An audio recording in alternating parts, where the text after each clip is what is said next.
Hello, everyone, and welcome to today's program. We have an exciting program in store for you. My name is Dr. Neil Iyengar, and I am a medical oncologist and clinical translational researcher at Memorial Sloan Kettering Cancer Center. And appropriate for today's topic, I have a clinical focus on breast cancer and a research focus on precision lifestyle interventions across the cancer care continuum. With that being said, we have an exciting program today where we'll be discussing nutrition and cancer, specifically in the context of breast cancer survivorship. Today is also the day where several updates to the American Institute for Cancer Research Continuing Update Program, or CUP program, have been published, and that will be featured by our excellent panel of speakers today. Today's program is organized by the American Society for Nutrition and the American Institute for Cancer Research. We'll be featuring presentations by three renowned experts in cancer, and the presentations will be followed by a panel discussion where we hope to address a lot of your questions. So please be thinking about questions that you may have for the speakers and for the panel, and we'll get to those in the discussion. Before we get started, just a few housekeeping items for us to review.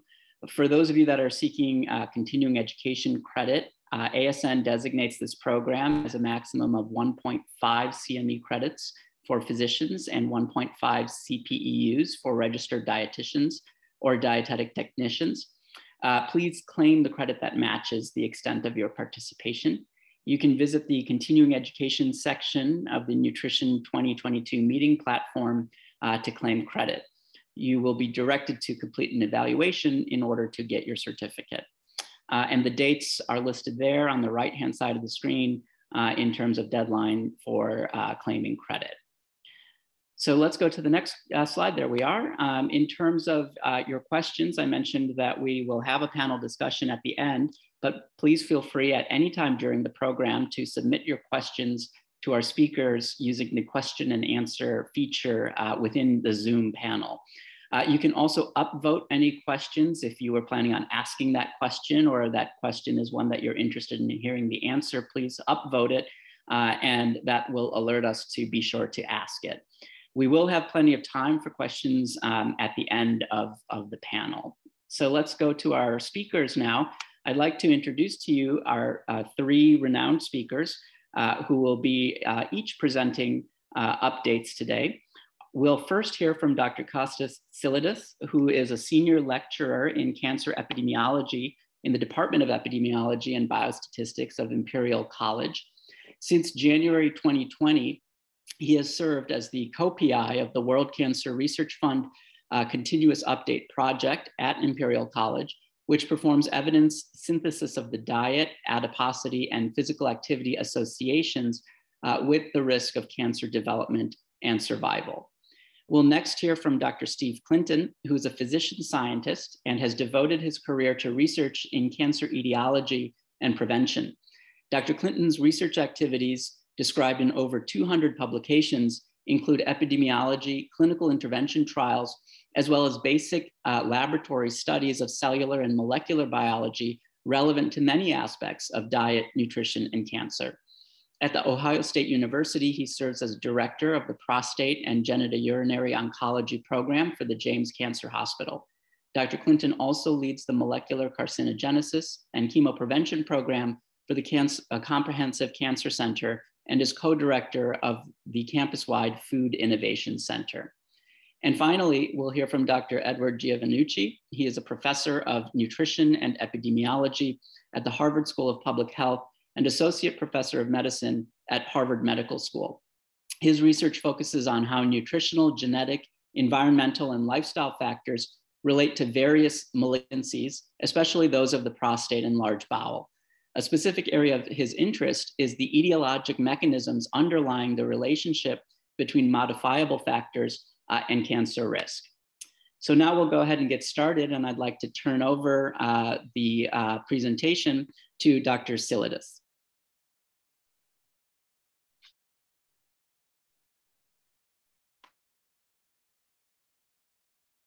Thank you, Dr. Iyengar, for your kind introduction.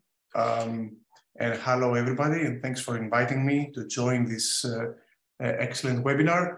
So in the next 10 minutes or so, I will describe to you the methodology of the Global Cancer Update Program. So I will start with a historical background. The World Cancer Research Fund International and the American Association for Cancer Research started developing reports on adiposity, diet, nutrition, and physical activity in relation to cancer risk in the 1990s. And the first expert report was published in 1997. And then the second expert report was published 10 years later in 2007. So these reports already were very authoritative and systematic ongoing programs describing the association between the risk factors I mentioned earlier in relation to cancer risk, spanning the whole cancer spectrum. And then around 2007 is when the continuous update project started, where for approximately 10 or 11 years, we were working on evaluating the same amount of research, but then all the reviews were actually conducted by scientists at Imperial College London, where I'm located, in contrast to before, to the first and the second expert report, where the reviews were conducted by many different scientists across the globe in several different institutions, mostly in the US and Europe, but also in other institutions in other areas. During the continuous update project, we have been collating and preparing protocols and conducting systematic reviews and meta-analysis and creating one central database for cancer prevention research at Imperial College London. And then our work and our reports have been are reviewed by peer reviewers, and then there is a separate independent CAP panel, continuous update project panel, who reviews the systematic reviews and meta-analysis, draws the conclusions, rates the quality of the evidence, and reviews cancer prevention recommendations. And then the World Cancer Research Fund Network and AICR use the panel conclusions and the cancer prevention recommendations to make public health recommendations and set research priorities. So what we have achieved in the last several decades is that the CAP program is a very trusted and authoritative scientific resource, both for scientists across the globe, but also for the public. And it always strives to provide the most up-to-date information on reducing cancer risk. So in 2018, we published the third expert report, which was the consequence of the continuous update project. And since then, there has been a period of transition to the new phase of the CAP, which is now called CAP Global. So before describing you this transition period and the CAP Global, I just want to mention that during the CAP, in the last 11 years, from 2007 to 2018, we have published approximately 19 different systematic literature reviews, and 17 of them were on different cancers for cancer risk. So how diet, nutrition, physical activity, and adiposity are related to 17 different cancers. And then one report was on breast cancer survival, and this was published in 2012. And later today, you will hear from Stephen Clinton and Ed Giovannucci about the update of this report that was published today. And then another further review was published on risk factors for obesity and weight change. And you can find more information about these reports in this link here. So in 2019, WCRF AICR issued a transition panel group that you can see in the picture, to review and suggest future areas of interest that these reports should focus on. So there were a number of different areas, 8 areas that you can see here. We reviewed in detail all our evidence search and synthesis process and applied changes, corrections, improvements. And then we had another 7 areas that were deemed important for public health, but also for general science, like dietary and lifestyle patterns, risk factors for obesity, review better the biological processes underpinning all the associations between diet, adiposity, physical activity, and cancer risk. Focus more on cancer subtypes, and also the life course approach into examining all the associations in relation to cancer risk, but also expand to examine risk factors for survivors, both of adult cancers, but also for surviving both adult cancers, but also childhood cancers. So this transition period led from the continuous update project to the Global Cancer Update Program, the CAP Global. So the overview of the CAP Global can be seen in this slide, where we have 4 main areas: cancer incidence, cancer survivors, cancer mechanisms, and obesity. So for the cancer incidence component, we have a number of different data prioritization and scanning exercises that will help us decide which cancers, for which cancer risk we should update the already developed systematic reviews during the continuous update project. And this cancer instance will also focus on cancer subtypes that were not studied in great detail during the previous period, most likely because we didn't have enough studies at the time. But now, with time, we have many more studies for several cancers, focusing on different subtypes of several cancers,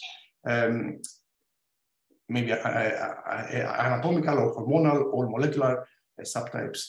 And a number of different projects are already being conducted for the cancer incidence component. And we're working on life course exposures and cancer, colorectal, breast, and prostate cancer. And this is a collaborative project that is being led by Professor Ellen Kampan at Wageningen University in the Netherlands. And Dr. Dora Romaguera from Spain is leading the dietary patterns and breast cancer work. And Nel Giovannucci from Harvard is leading the dietary patterns and colorectal cancer work.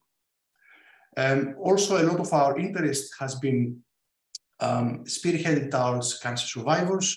We published after a long process of 1 or 2 years today the reports on breast cancer survivors.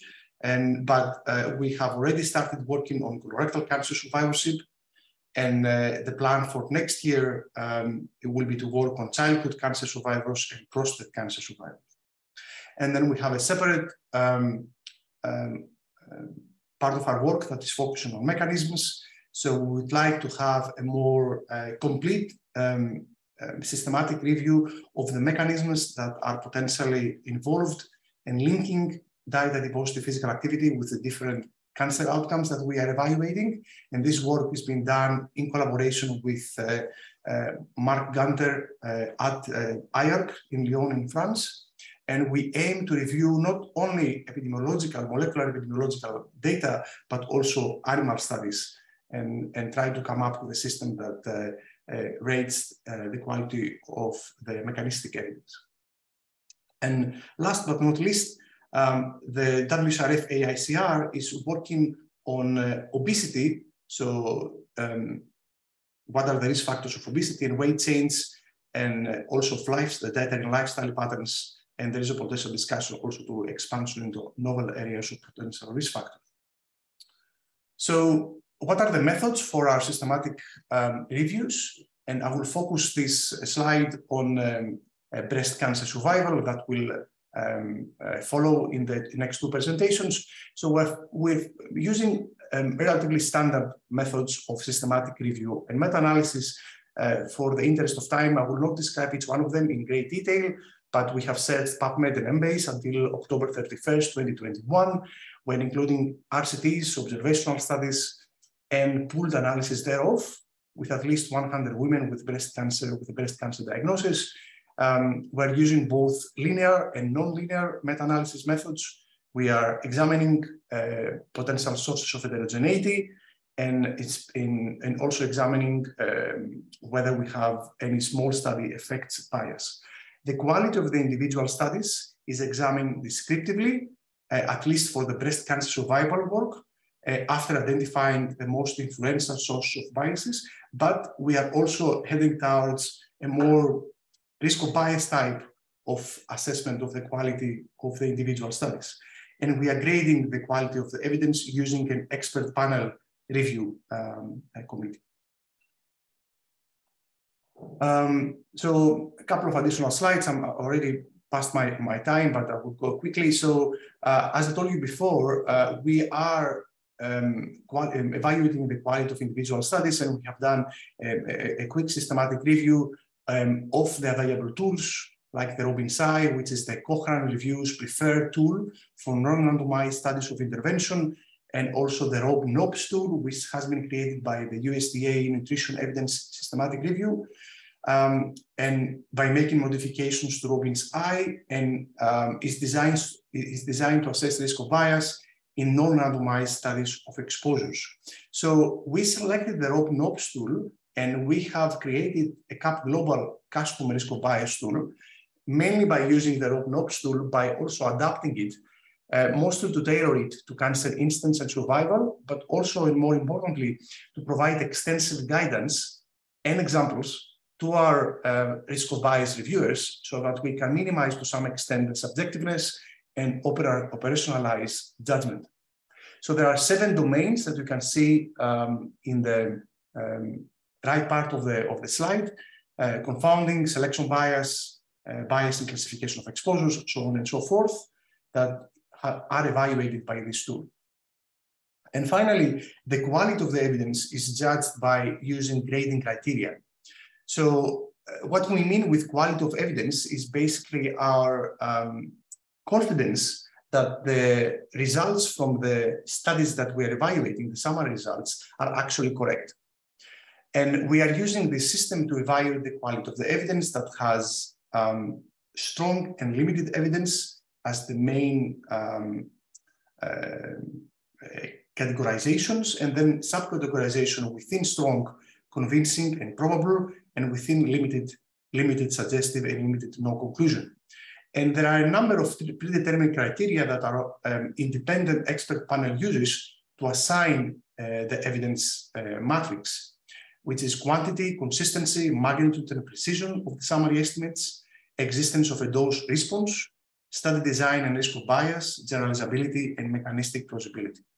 And this is an example of the more detailed grading criteria that we use for the breast cancer survival review. And I will just very quickly say that in order to get a strong, convincing evidence grade, we needed to have either a meta-analysis of RCTs or at least 2 well-designed independent RCTs.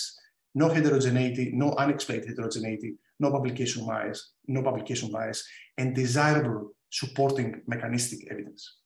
In order to get strong probable, you can actually reach this level of evidence even without RCTs, so even with 2 independent, well-designed, prospective studies, without evidence of heterogeneity, publication bias, and required support for mechanistic evidence, this could go into strong probable.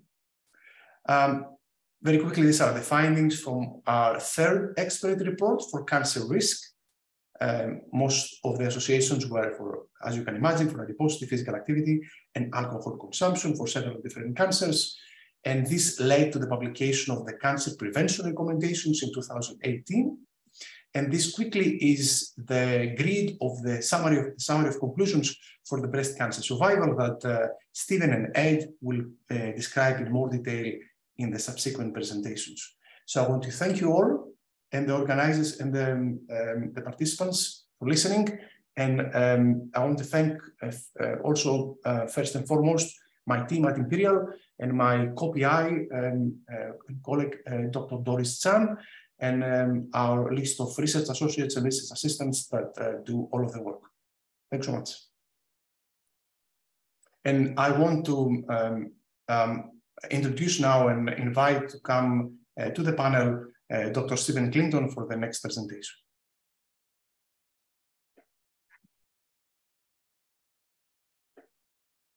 Okay, it's a privilege to be here, and let me get the shared screen working.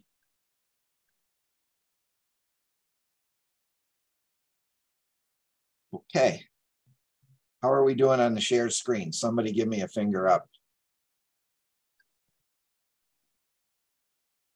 Looks good. Okay, thank you. Well, it's my privilege to be here today and really represent the work of so many wonderful people on this project. And many thanks to ASN and the World Cancer Research Fund, the American Institute for Cancer Research, for setting up this webinar today and highlighting these 4 publications that are now in press. And I am having trouble moving the, oops, there we go. All right, so I'm going to talk about the diet, nutrition, and breast cancer survivorship. And I have no disclosures of any financial nature. And you will see during this talk, I have a number of opinions, and hopefully you can separate my opinions from fact. And just to highlight the 4 publications today that are in the International Journal of Cancer, and you can find these on PubMed. There are 4, and I'm going to talk about the second one, the post-diagnosis dietary factors and supplement use and breast cancer prognosis from this Global Cancer Update program. This publication involved a number of people, all of whom worked very hard. And really the foundation of this is the team at Imperial College. And just can't thank everyone who participated in pulling this together, a monumental effort. So I have a bit of an introduction, and I call it one way or another, we're going to get diet, nutrition, and cancer into the survivorship space. And as you know, and as Kostas elegantly described for you, WCRF and AICR have been deeply involved in the space of prevention over the cancer cascade. And what we see right now is a very strong desire to move into the space of how diet, nutrition impacts the efficacy and safety of therapy, as well as the survivorship space. And as Kostas mentioned, the focus initially is breast cancer. You will hear about colon cancer, prostate cancer, and survivors of childhood cancer in the next year or so. And I would refer everyone, as Kostas did, to all of the previous reports that focus on prevention. They're amazing efforts by the team, and I think very informative. And in the absence of good data on survivorship, I think it is prudent to look at the prevention strategies and implement those when you think about clinical practice for those at risk. I'll just remind everyone of the breast cancer effort, and I just show you one of the evidence panels here. This is for post-menopausal breast cancer, where there's convincing evidence of an increased risk for alcoholic drinks, body fatness, adult weight gain, adult attained height, and a decreased risk that is probable for physical activity, body fatness in young adulthood, and of course, lactation.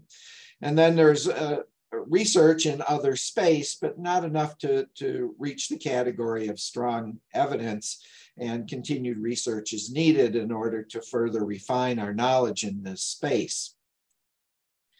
Now, the literature search. The flow chart you can find in the paper, and I know it's too small to see here, but I just want to highlight that there were almost 42,000 publications identified, through the Imperial College literature search. And at the bottom of this flow chart, you find 108 that really met quality criteria that could be used to do an analysis in this space. And this moves into the space of my opinions. First of all, quality research is very limited. Heterogeneous study designs and diet assessment is quite variable. And this is difficult to pool for meta-analyses. And I would say there's a heartbreaking lack of investment in randomized controlled trials, interventional clinical trials of sufficient power and duration to answer many of the questions that we have today. I would also say, for those in medical oncology, there are so many missed opportunities. There's a shocking lack of diet, nutrition, weight, and exercise assessment in thousands of phase 1, phase 2, and phase 3 breast cancer clinical trials of therapeutic agents. And this is such a missed opportunity to understand how these factors may impact both how well treatments work as well as the toxicity profiles of all of these treatments that are currently in practice today. Now, let's talk about all-cause mortality and breast cancer-specific mortality with regards to dietary patterns. And I find this to be some of the most intriguing and stimulating data in this publication.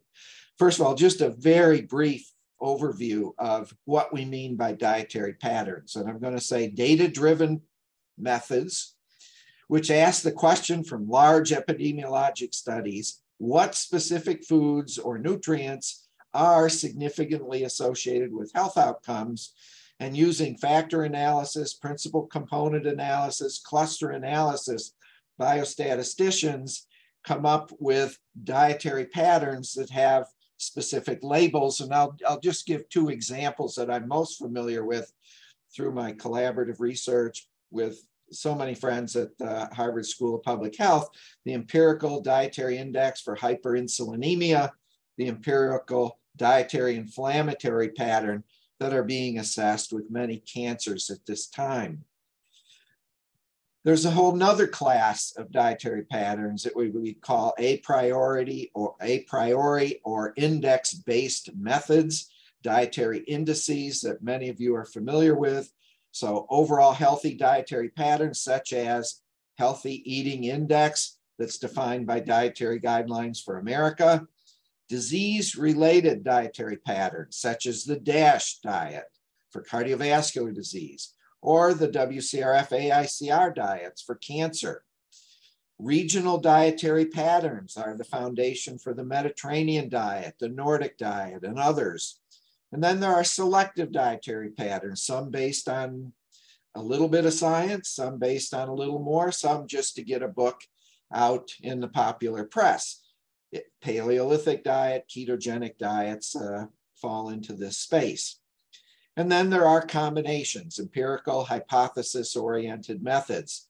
But all of these are different dietary patterns that can be assessed when you have good dietary data in clinical trials. So let's look at dietary patterns and all-cause mortality for women with breast cancer. And in this slide, it's a typical forest plot. And on the left, we see a list of reasonable studies that meet quality criteria. And you see on the right, the relative risk and the name of the study.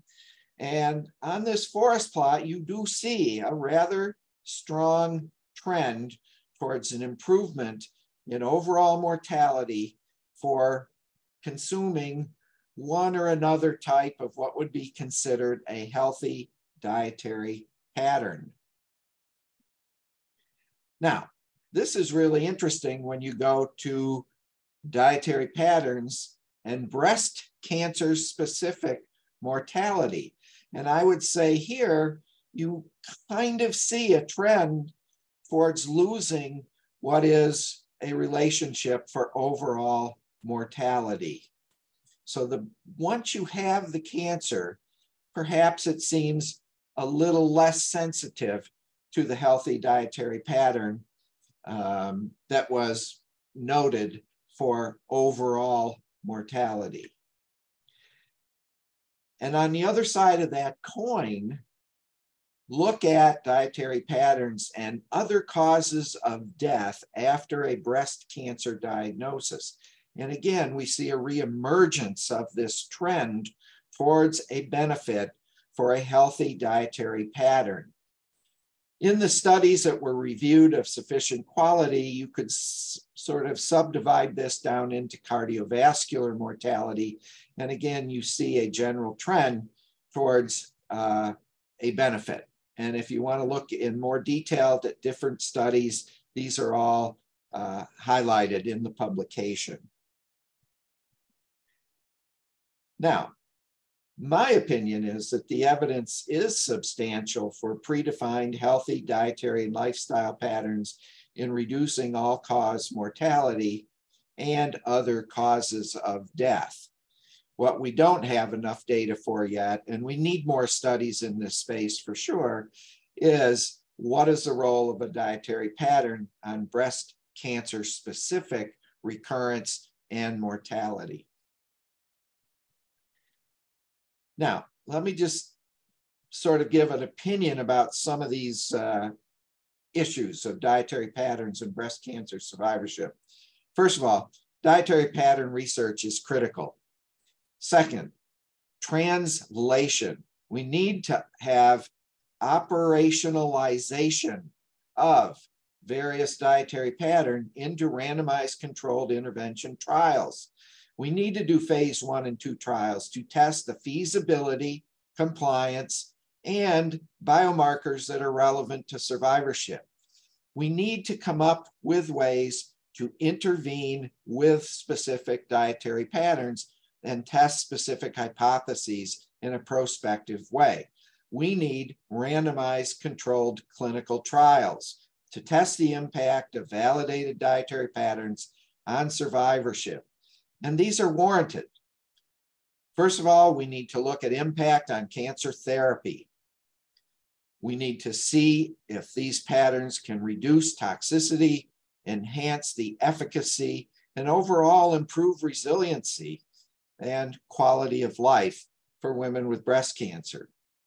In addition, we need to look at the impact on long-term comorbidities, acute and long-term health issues related to premature death, particularly cardiovascular, metabolic, neurologic, such as cognitive dysfunction that are common in this group, and other long-term effects. We need integrative research, both observational, correlative science studies that should be integrated into all phase 3 clinical trials of breast cancer therapeutics. I'm ashamed to say that this simply has never been done, and it ought to be standard of care in the same way you use NCI toxicity criteria to monitor therapeutics. Next, we need to integrate our current knowledge into standards of care. So even though our current knowledge is not definitive, we know enough, and we should develop and continually revise diet, nutrition, fitness, energy balance guidelines for women with breast cancer. Most critically, we need to focus on implementation, effectively integrate into clinical care.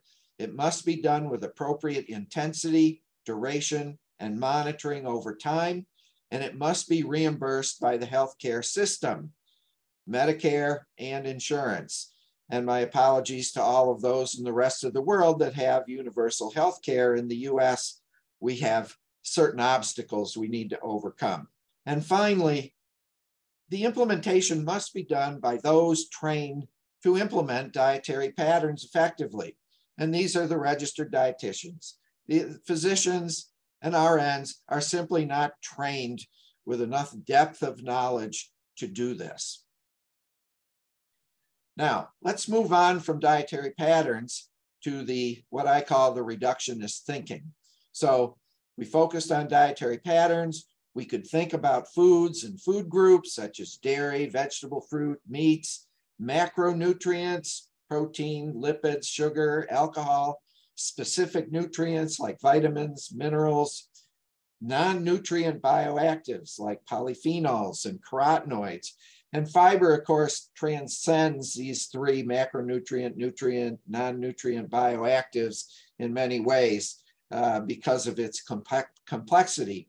But all of these need to be looked at, and I can tell you the data was insufficient to really assess many of these, but I'm going to share with you some interesting and provocative findings. So let's look at all-cause mortality for some of the nutritional variables.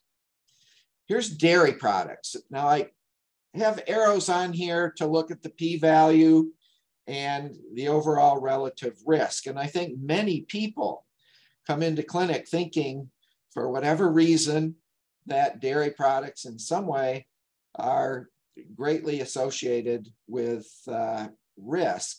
And what I'm kind of seeing here is that the data is somewhat variable and borderline significant. And the overall relationship was about 1.03. So we need much more data here. But I think in some ways, this was a bit reassuring that dairy products were not a main driver of all-cause mortality in breast cancer survivors. But certainly the data is heterogeneous and we do need much more research. Isoflavones. I mean, I can't tell you how many of my colleagues in medical oncology tell breast cancer patients never to consume soy.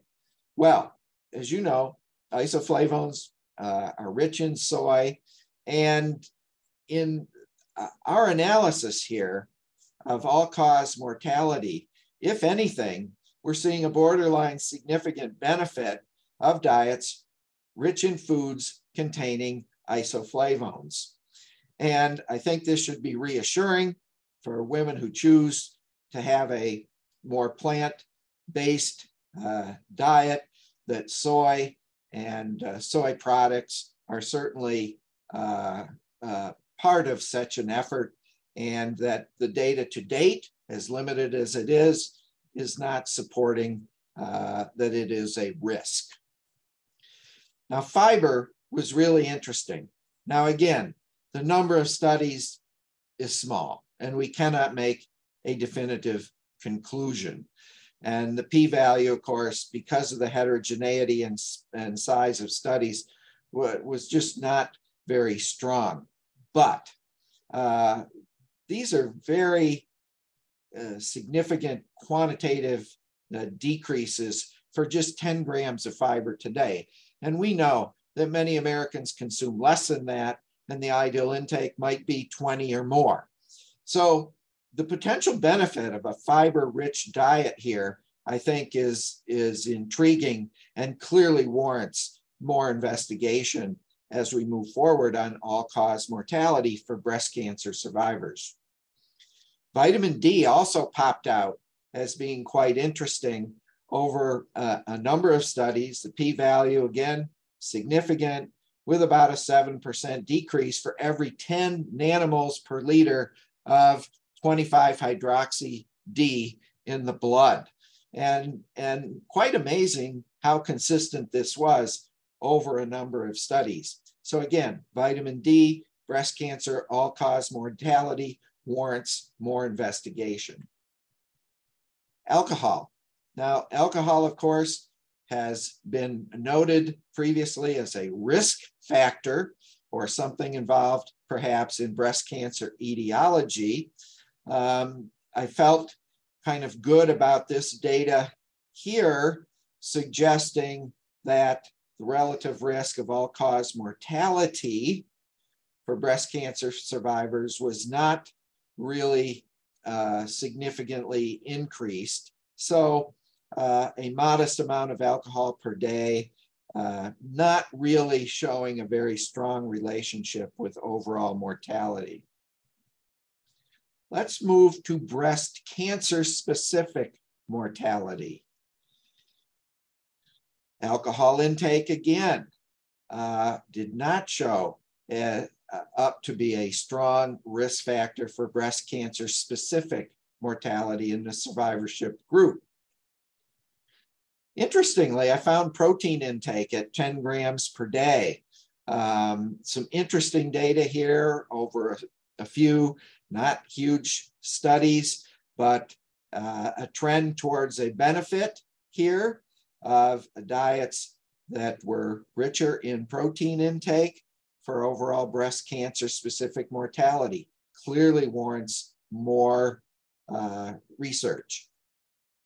Again, vitamin D status on breast cancer specific mortality.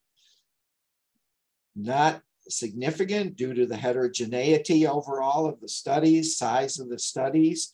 But again, for every 10 nanomoles per liter, there was a tendency towards about a 6% mean decrease in risk. So again, a relationship that warrants additional study as we move forward in the breast cancer specific survival space.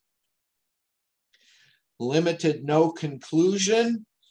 And again, because the database is so small and the data so heterogeneous across studies, we cannot make a strong conclusion about low-fat diets, high-fat diets, overall alcohol, fruit and vegetables, cruciferous vegetables, fiber for breast cancer specific mortality, whole grains, red processed meats, fish, eggs, and overall milk and dairy products, and many specific nutrients or supplements, but warranted of additional research. Now, some opinions. Again, in this space, we need integrative research, the impact of nutrients and bioactives on the efficacy and toxicity of breast cancer therapy. The data in humans is virtually non-existent. We need to conduct preclinical studies of dietary nutrients and bioactives with breast cancer therapeutics to guide the development of future human studies. And the opportunities here are enormous. Various types of targeted therapy, chemotherapy, immunotherapy are all in the clinics these days for women with breast cancer. We need to know how nutrients and bioactives impact their activity. We should use observational data on nutrition patterns, et cetera, from human phase 1, 2, and 3 clinical trials of therapeutics to generate hypotheses to test in randomized controlled trials. We ultimately need to conduct combinations of foods, nutrients, bioactives in combination with established proven therapeutics that are in the clinic. We need to look at the impact of nutrients and bioactives on long-term morbidity, mortality, and quality of life. This can be done by establishing large observational cohorts and large randomized controlled phase 3 trials using cooperative group settings. So what do we need? We need more evidence. We need research support. There's no doubt that diet, nutrition, dietary patterns, et cetera, are important in prevention of cancer. We need to move this into the complex space of cancer therapeutics, as well as long-term survivorship. I want to thank everyone for listening today, particularly AICR, WCRF, and ASN for their efforts in this space, all my friends and collaborators. And I'm truly privileged to present this on behalf of all of those that work on these projects. With that, I'll pass the baton to my friend and colleague, Edward Giovannucci from the Harvard School of Public Health. We will save questions for the group discussion after his presentation. Ed? Thank you, Steve.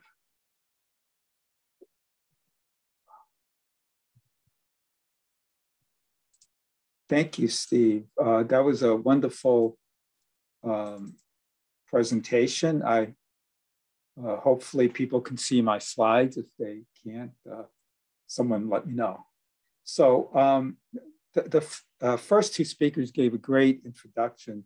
It'll make my job easier. I'm going to talk about two papers, mainly the weight, body fatness and weight change, and a little bit on physical activity, but mostly on the weight change. So let's see.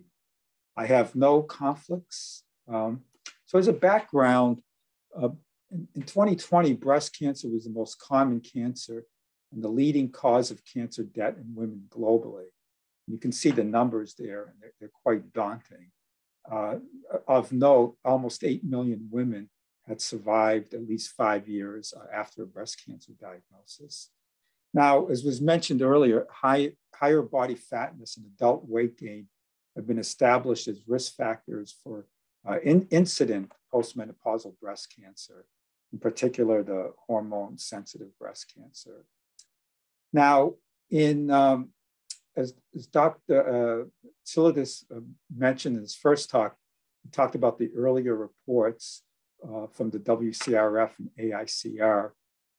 And the previous report to this one was in 2012, and it showed increased risks of all-cause mortality and breast cancer-specific mortality with higher post-diagnosis BMI.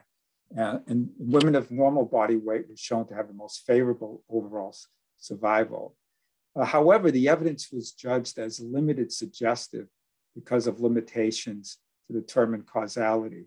So I won't get into some of the details, but the committee really looks at not just superficially what the studies find, but really looks in detail in the quality of the studies, and particularly in studies of something like body weight and cancer survival. You worry about things like reverse causation, trying to determine not whether the BMI is associated with cancer progression, but you also have to determine whether the cancer progression is affecting the BMI. And there are issues like reverse causation due to people getting sick. So I'm going to talk about the updated systematic review and meta-analysis for the evidence published after the previous report. So briefly, the methods, and Dr. Tsouliadis gave a nice overview of the overall methods, so I'll be very quick. So we searched the medical databases through October 31, 2021. So it's relatively up to date. Of course, it takes a long time between doing the work, identifying the articles and then doing the review, the meta-analyses, and then publication. So this is, pretty up to date. The inclusion criteria were either randomized trials, mostly longitudinal observational studies, or pooled analyses of individual data of these studies. And studies had to have at least 100 women diagnosed with primary breast cancer during adulthood. And again, the basic methods were presented earlier. So these are meta-analyses of the main results. And 3 different types of results are given. Studies have a high versus low BMI category, which the high, individual studies could vary. Like some can have BMI of 30 as the high, some have a cutoff of 35. So that's more crude. So more systematic way of doing this is looking as a continuous and assuming a 5 kilogram per meter square increment in BMI. So you assume the association is linear and like what your risk is if your BMI increases by 5 units. There's also a nonlinear dose response.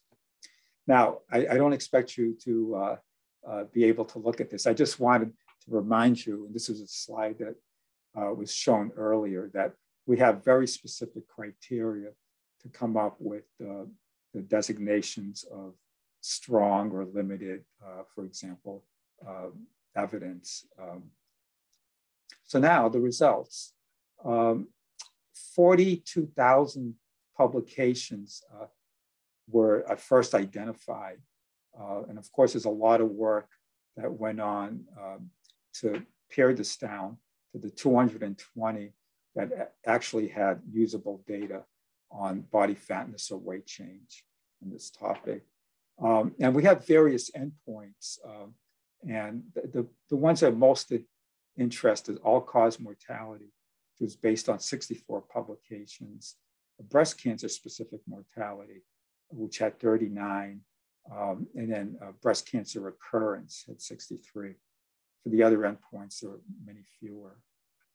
So this is the one big summary slide. So if you have to take one slide from this talk, this is the one you would have. And this is evidence that for the findings that made strong evidence, which is either convincing, which there were none, or probable, which is also considered strong. So these are the exposures here: BMI, waist to hip ratio, and these are the endpoints. So for all-cause mortality, there were significant results for BMI, waist to hip ratio, and you can see the relative risks there, all significant. For breast cancer specific mortality, a similar pattern, significant associations for BMI, waist to hip ratio, and for second primary breast cancer, BMI was associated with increased risk. So remember, probable means the evidence is substantial, generally consistent, and shows evidence of a dose-response relationship. I'll show you later some of the dose-response relationships.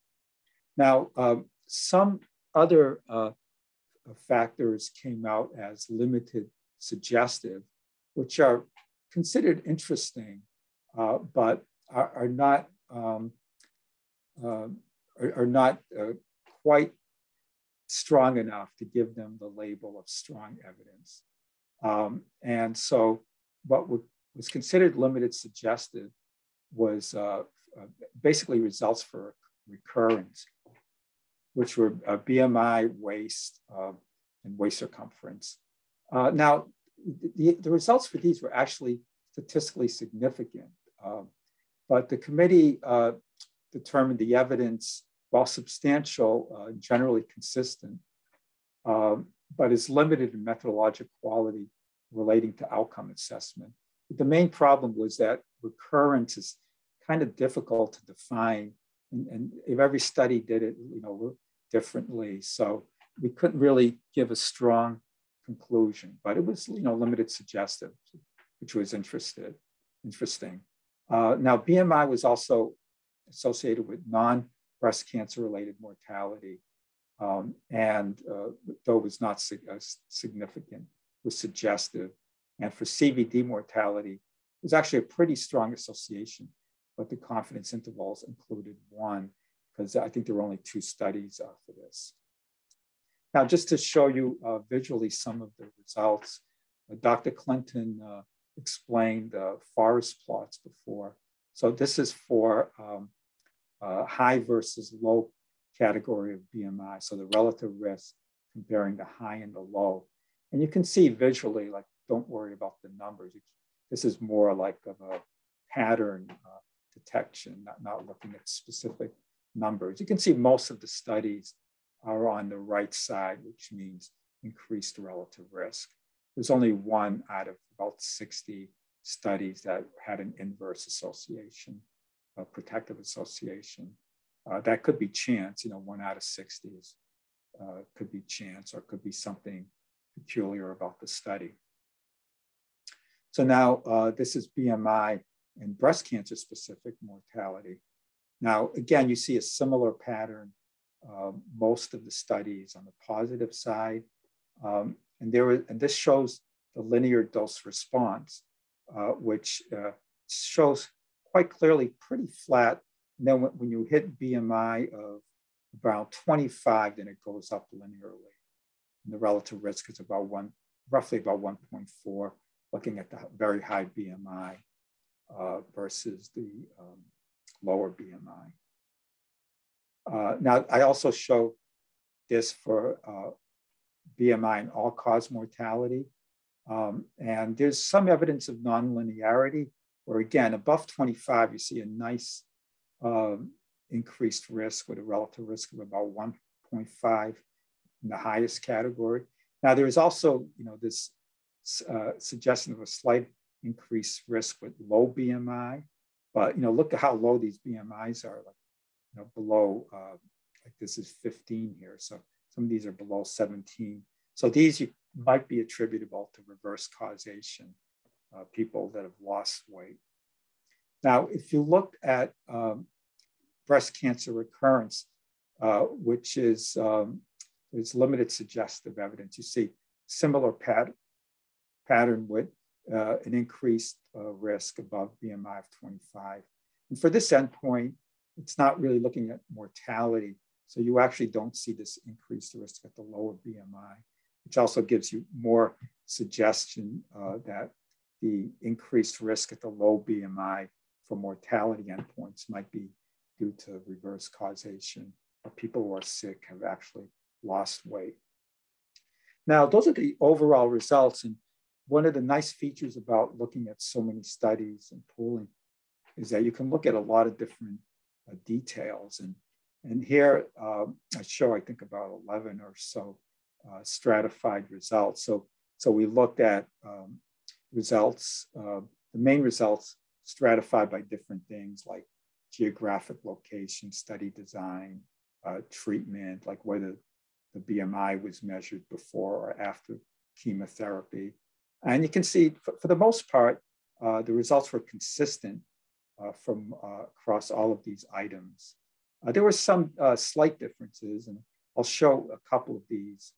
For example, the results were a bit stronger for studies conducted in East or Southeast Asia.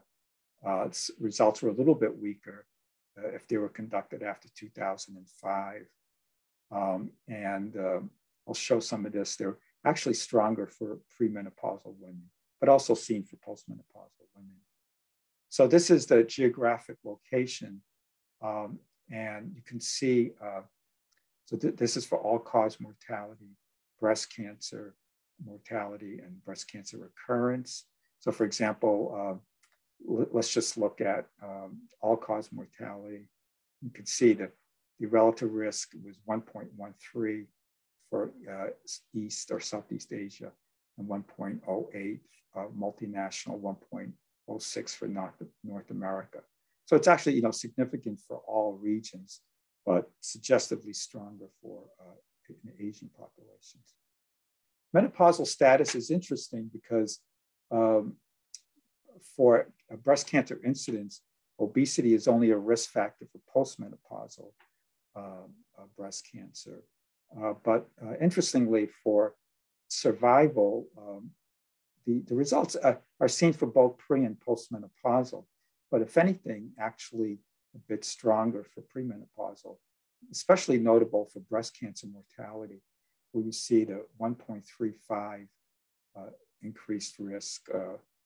Remember, this is for a 5 BMI unit increment versus 1.12 for postmenopausal, which was significant and very important. And this just visually, like you can kind of see at the top of premenopausal and the bottom of postmenopausal, and just eyeballing, you see more studies for premenopausal that are further to the right, showing a stronger relative risk than for those studies in postmenopausal breast cancer. By results consistent across hormone receptor subtype, ER positive, ER negative, and ER and PR negative. So pretty consistent across the subtypes. By stage, very strong for early stages. But actually, we didn't see significant increase for the advanced breast cancer. So for example, for distant metastatic was pretty null. So if the women already had metastatic disease at the time of diagnosis, there did not seem to be an association. So this just summarizes that the evidence was clearer for early stage breast cancer.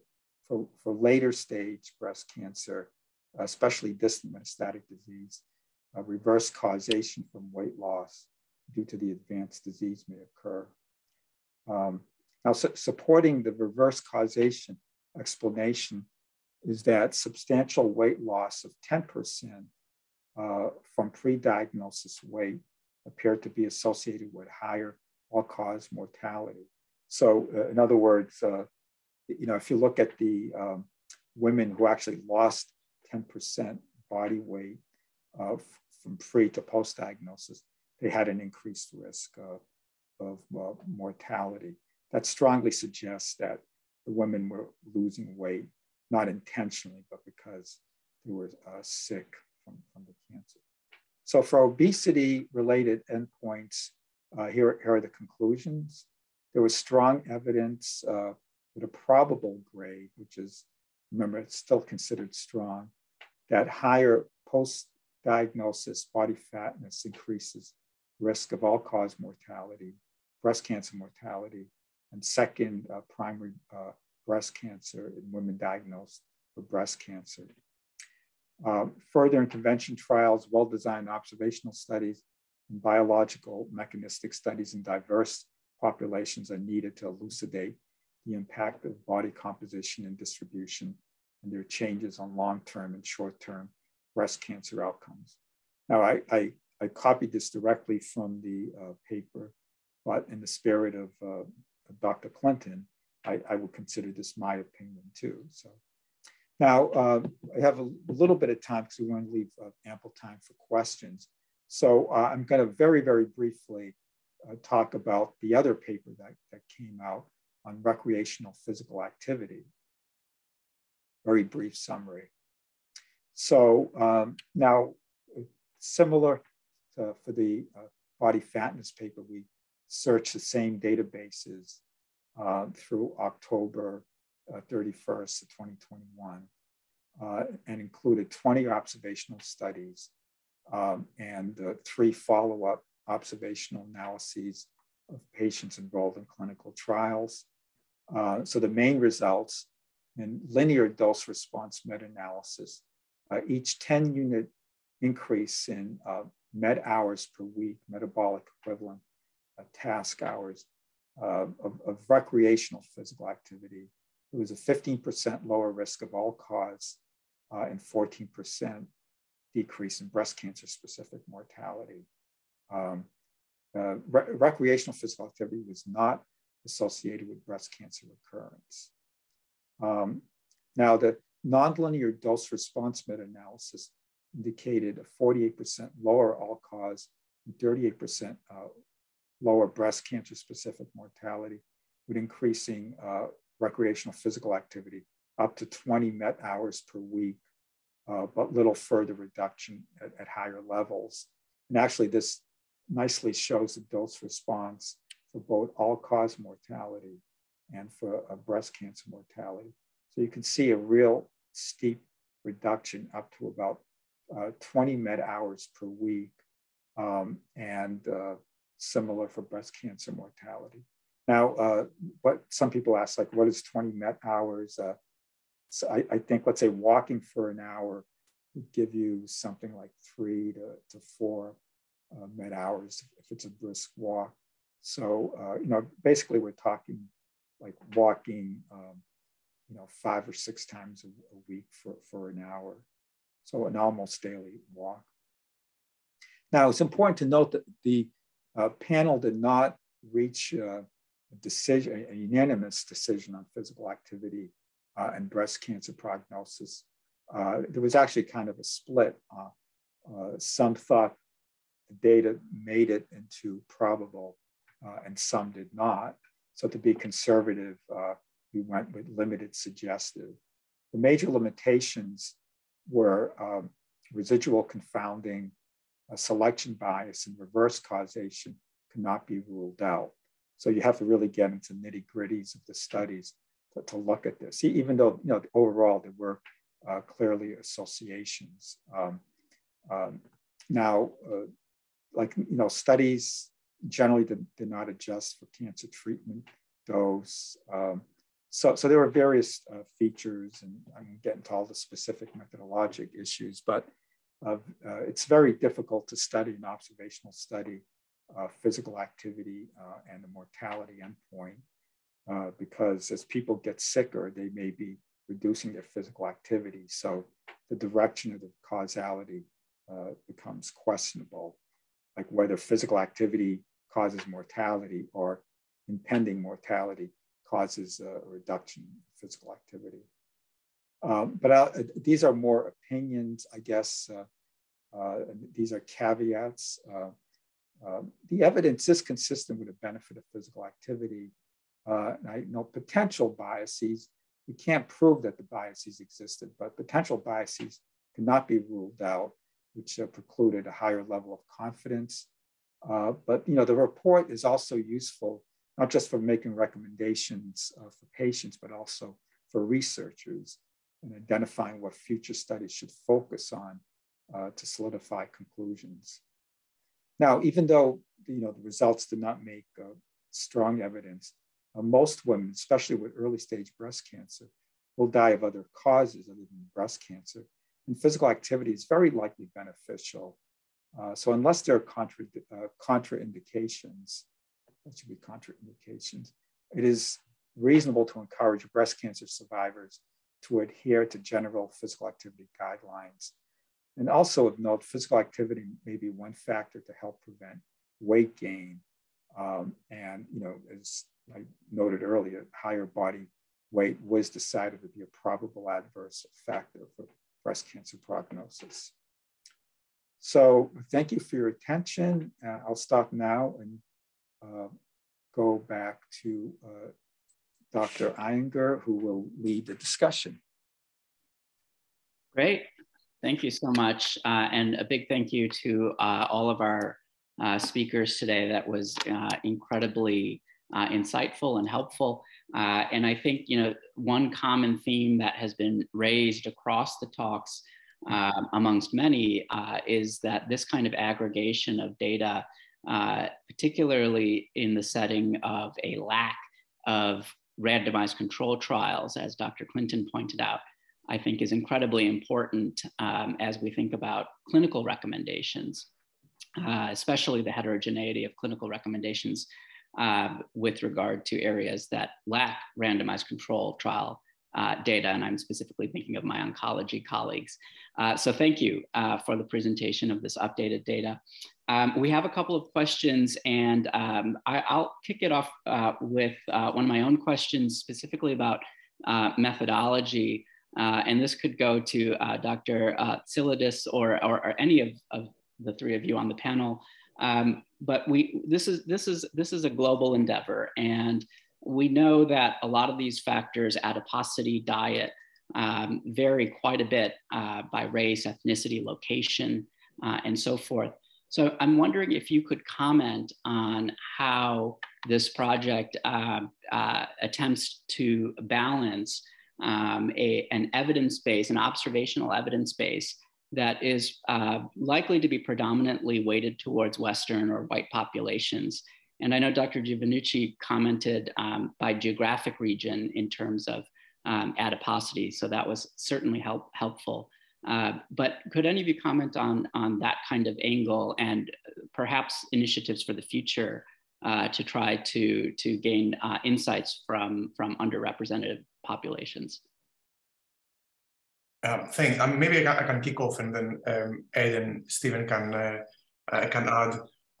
This is a very important question, both for us as researchers, but also for WCRF ACR as kind of the funders and the ones that are kind of organizing us in this endeavor. So it is true that the majority of research lies within Western countries. We have some examples of research from Asia that has increased in the last 10 years. Much less research we have from other areas of the world like Africa or Latin America.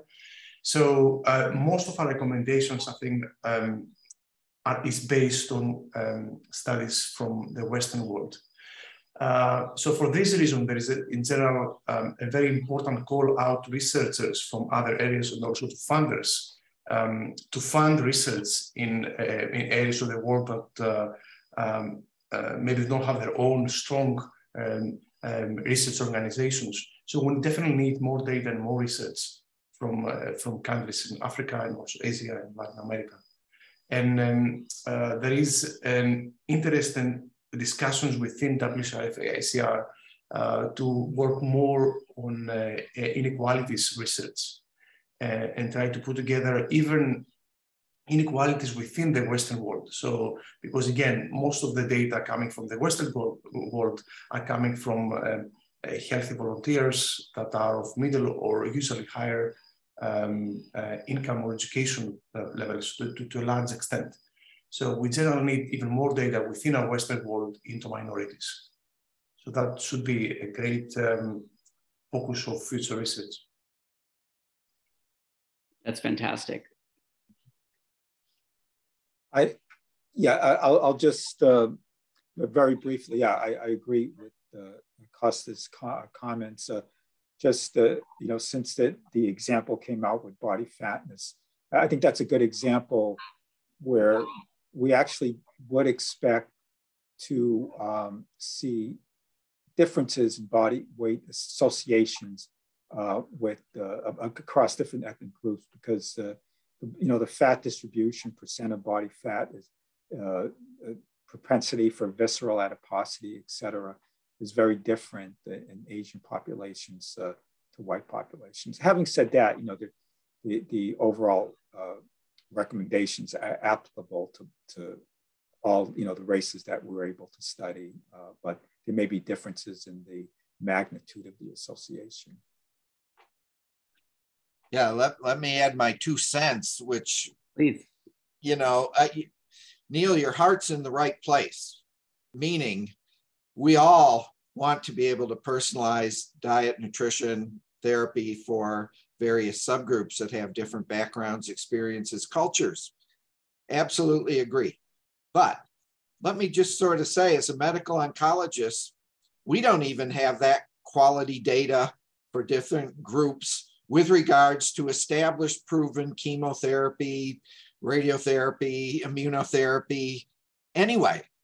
So to go from a space where we should have that, where enrollment in clinical trials by minorities is often a small percent of the total, and then say, let's see if we can do better in diet and nutrition, we're a long way from being able to do that.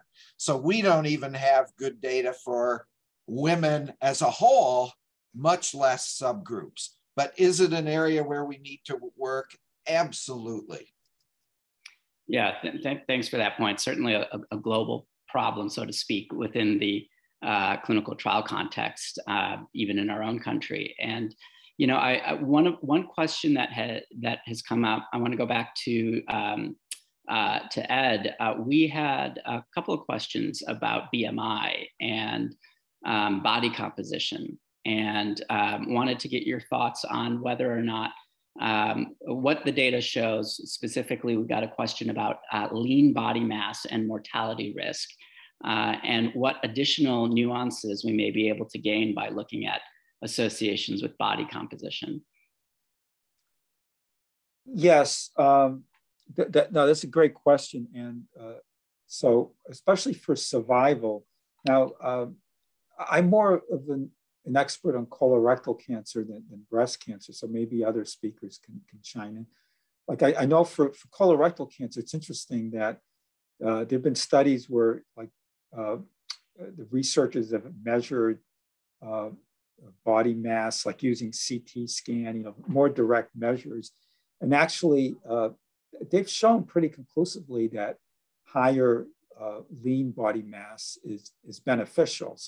So when, and I think that supports the what I was getting at with reverse causation. And it's basically meaning that like people who are sick and have cachexia, losing weight, have increased mortality.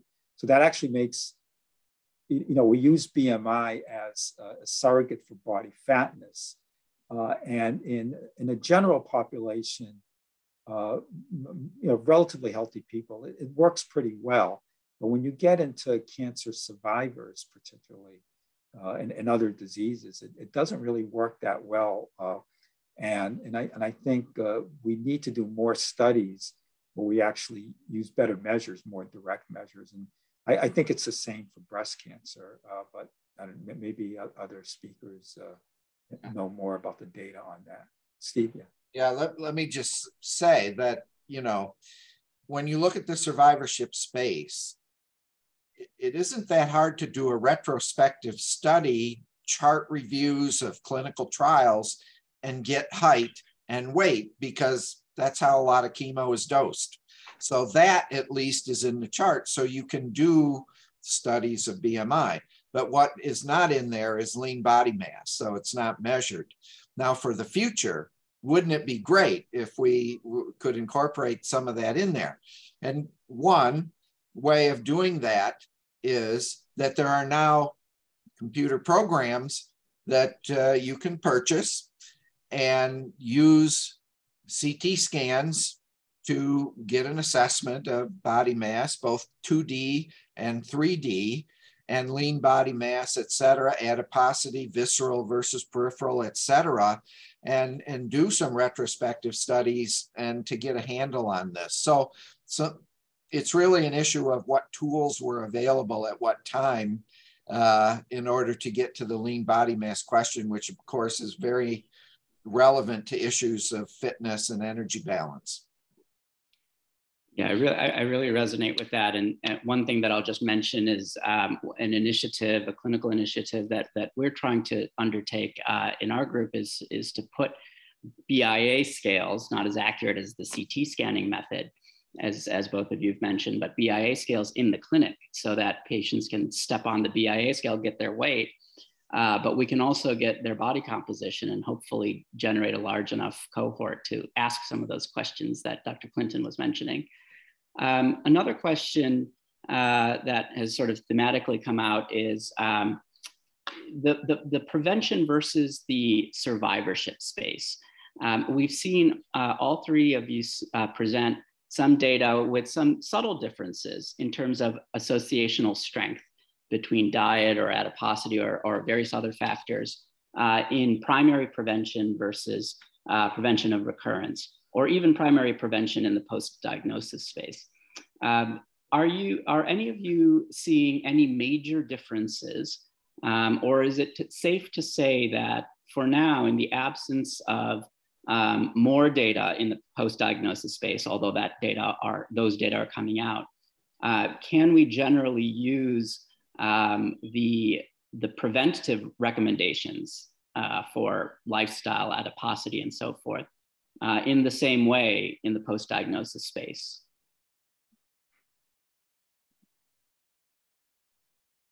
Well, maybe I'll go first. Yeah, it's. I think because the recommendations for prevention are generally healthy for overall health. There are things like exercise more, keep your body weight, dietary patterns that are probably good for other diseases besides cancer. I think as a default, like if people can follow that, if I'm talking about survivors, I think it makes sense to recommend that. Now, having said that, we can't, without having really direct evidence, we can't be certain that there will be like the same benefit on survival than there is on prevention. In fact, I think like Steve showed a nice example with protein intake, which at least is suggestive that it's beneficial, higher protein intake for breast cancer survival. And you might think of plausible mechanisms why that may be true. Like people are, they're already, like some are already sick, and maybe that extra nutrition might be beneficial, but probably for preventing breast cancer, that may not be the same thing. So I think there will turn out to be likely some differences But I think, as a starting point, I think the guidelines for prevention are should be like the basis for good health. And then as we find out more specifics, if there's nutrients, vitamin D, there's some evidence, as Steve mentioned, could be particularly beneficial for survival, even more so than insulin. Kostas, go ahead. Thanks, Steve. So yeah, I agree with Ed's comment that in general we can use the same recommendation for cancer preventions for cancer survivors. I mean, some differences. I mean, before going into the specific, maybe some specific applied differences between cancer prevention and survival. First of all, I mean, some differences in the data. We have a much larger available evidence base for cancer prevention compared to cancer survival. So studies of cancer survivals are smaller, are usually more heterogeneous, and have more possibility for biases for several reasons compared to cancer prevention. So it's harder to do research on cancer survival. One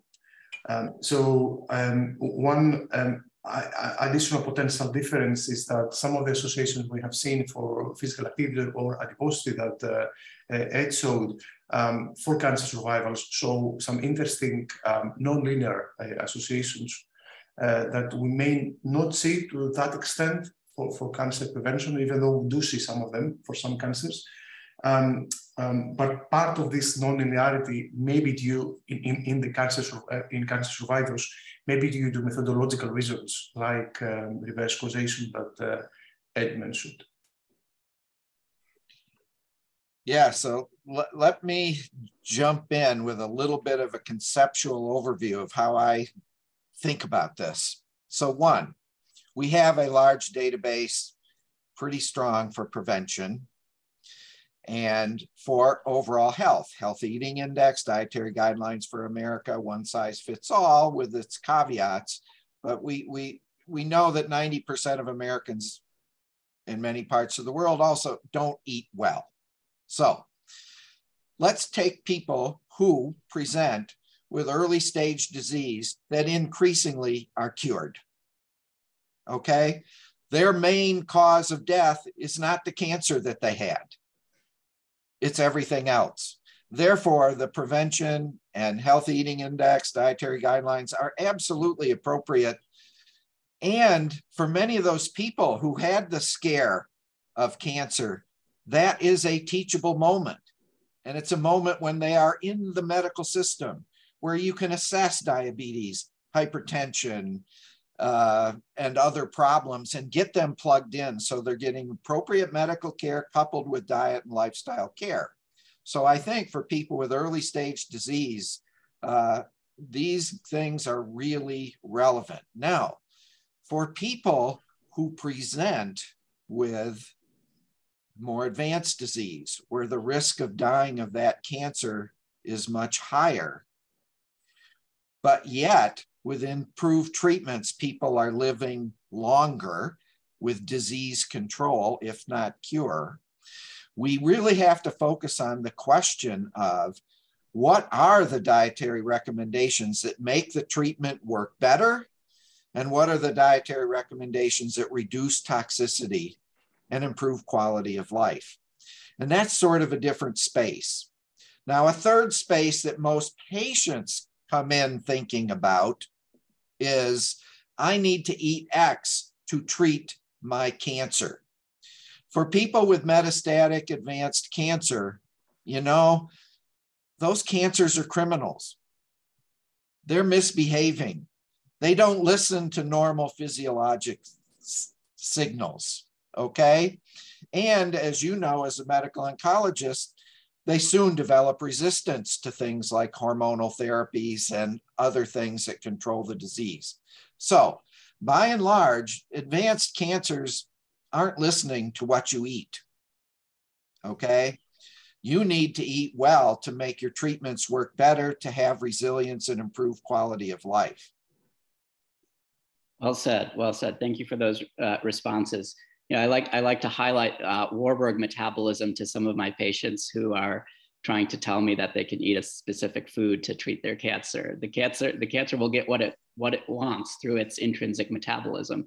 But that being said, one thing that you pointed out, Dr. Clinton, in your talk, which I thought was interesting, was that the association between certain dietary patterns and cancer-specific mortality weakened when compared to the prevention space. And one question that has come up is whether or not there's a timeline issue here, perhaps even a lead time, not necessarily bias, but we've seen data from WHI, for example, whereby starting a healthy or favorable dietary pattern far prior to the cancer diagnosis may favorably impact cancer-specific mortality. I'm wondering what your thoughts are on, or are there more data to guide us on a potential timeline effect in terms of cancer-specific mortality? Well, first of all, just a minor little thing on what you mentioned. The real comparison wasn't in breast cancer mortality versus prevention. It was breast cancer specific mortality versus overall mortality. And so, yeah, there's the difference. And I think, again, that gets to the fact that the diet and nutrition is having a very strong effect on other disease processes like metabolic diseases, hyperlipidemias, cardiovascular diseases, et cetera, and may not affect advanced cancer. But if we had enough data where it was separating advanced versus cured cancer, I think you'd kind of tease that out. And I think my hypothesis is advanced cancers don't listen to what you're eating that much, but your body does. And so you also bring up this other point of time and dose. I mean, just like a drug that we use in the clinic, and you know as well as I do, how many cycles of chemo, what is the dose of the chemo? There is a dose intensity issue that not always, but at least sometimes is the driving factor of the response. And I think when it comes to diet and nutrition, whatever that outcome is, there is also a time and dose issue. Makes sense. Great. Okay, well, we just have a few minutes left here, so I'll pose a question that we received here, and maybe we can get each of your opinions on this. So in terms of essentially practical advice, as a nutrition clinician, what can we be telling our patients in the post-diagnosis space to eat and not to eat to reduce their risk of recurrence? And this is the million-dollar question and the theme of a lot of the update that you all provided today. But perhaps each of you could leave us with a few take-home points for the clinic. Maybe I'll start with Dr. Clinton. Yeah, I mean, I think with these publications, which is a summary of the data, and I think this adds enormously to what is already out there and publications by other organizations that have tried to define guidelines. I think we need to have now a kind of session that has the different kind of stakeholders, people who implement diets, meaning registered dietitians. And we need to look at what it takes to successfully implement. You know as well as I do, a physician giving a handout to a patient on dietary guidelines for America does not implement. So education is not enough. We need to go beyond that. But what we need right now is a new guideline committee that gets together to say, based on everything we know at different stages of breast cancer, premenopausal, post, different treatments, what should we tell people? And to me, those should be, and again, this has never happened before, that should be in guidelines like NCCN guidelines. And I think, we know enough that some guidance, and patients demand this. They want to know.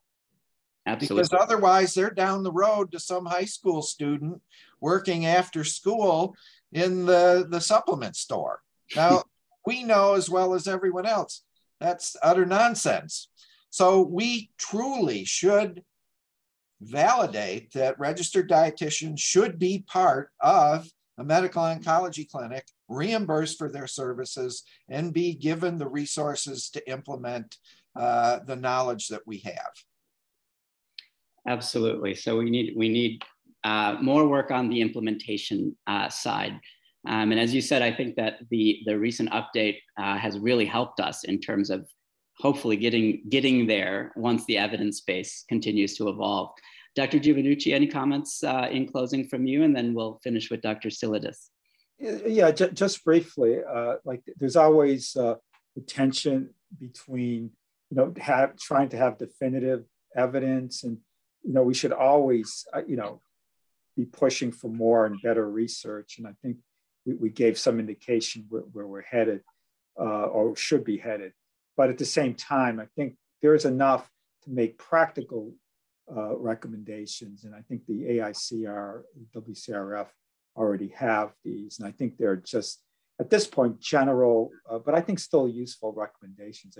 They're likely to do the patient a benefit, but we need to do more to give more definitive recommendations. Great, moving in the direction of specificity. Right. Dr. Silidis? So just to be, a bit more specific, so breast cancer survivors should have a healthy diet and exercise as much as they can, as much as their physicians allow them and their condition allows them, so that they can have a healthy body weight. And just as a kind of a final comment, in these results that we saw that physical activity can have an effect that can go up to approximately 50% reduction, which is, for several of the medical treatments available, this is what we get sometimes. So obviously the evidence supporting the physical activity associations is not as strong. It's much less stronger compared to the RCT evidence that we have for many of the treatments. But this is kind of an example or something that take-home message for breast cancer survivors to exercise. So even a light physical activity, this is what we saw, is actually providing benefit. So they don't have to exercise and meet the guidelines for physical activity. Even light exercise and walking can actually provide some survival benefit. Great. So there's an example of a practical piece of advice we can give to our patients. Well, thank you very much. I want to thank Dr. Silidis, Dr. Clinton, Dr. Giovannucci, as well as ASN and AICR, WCRF for this fantastic panel and all of the great work that is going into the Continuous Update Project, which is so important for what we do in the research world, but also clinically and for our patients. Thank you to everyone participating and all of your great questions. With that, I'll close the session and wish everybody a good day and a good week. Thank you. Thank you.